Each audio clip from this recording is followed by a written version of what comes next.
लो जी अज असी बनाने बेसन का सुड़का, पंजाबी कहते हैं बेसन वाला दुध। ठीक है जी। ये असी आ एक स्पून जोड़ा देसी घ्यो का, एक स्पून ही ये असी बेसन का पावे।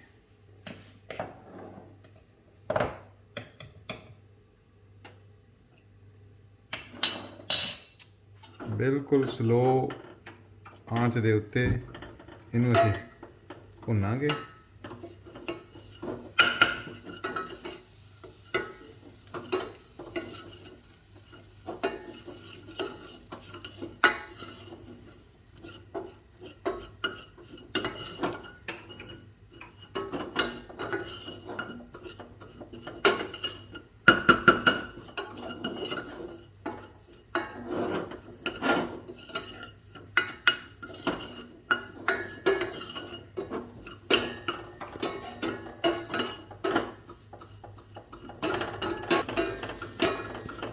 बिल्कुल स्लो आंच के उत्ते हौली हौली ये बेसन अपना घ्यो जो छड्डन लग जाएगा तो पकन लग जाएगा।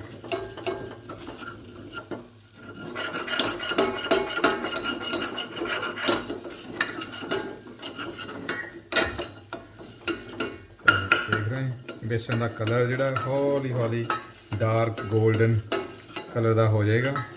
उसकी स्मैल तो थोड़ा पता लग जाएगा कि बेसन जोड़ा वो पक गया है।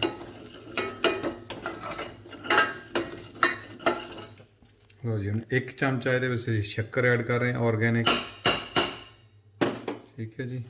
इसनों भी ये नाल ही चंगी तरह मिक्स कर देंगे पहले।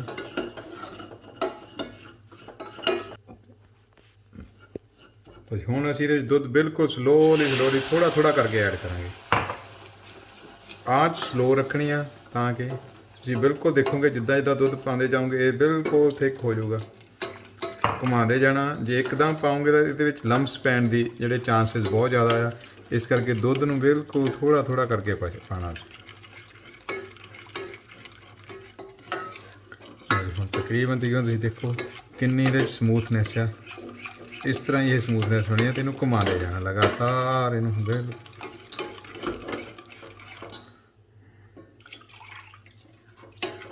हुण जदों तुसीं पाता उस तो बाद आँच थोड़ी तेज़ कर सकते हो ताकि पूरी तरह ये कुक हो जाए। लो जी तुहाडा दुध जिहड़ा हुण एक बारी इहनूं पूरा बॉयल करना, उस तो बाद तुहानूं असीं दिखाने पीण दे लई रेडी हो जाएगा। लो जी ये पूरा वाला आ गया। हुण तुसीं थिकनेस ते समूथनेस देखो दुध की। यकीन जो पीओगे तुसीं एक एक अंग दे विचों तुहाडे जिहड़ी हीट निकलूगी।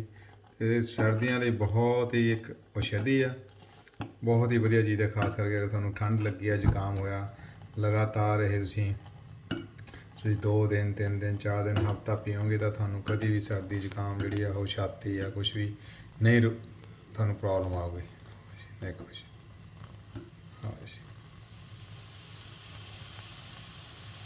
हाँ जी रेडी हो गया जी। हुण असीं सर्व करांगे जी।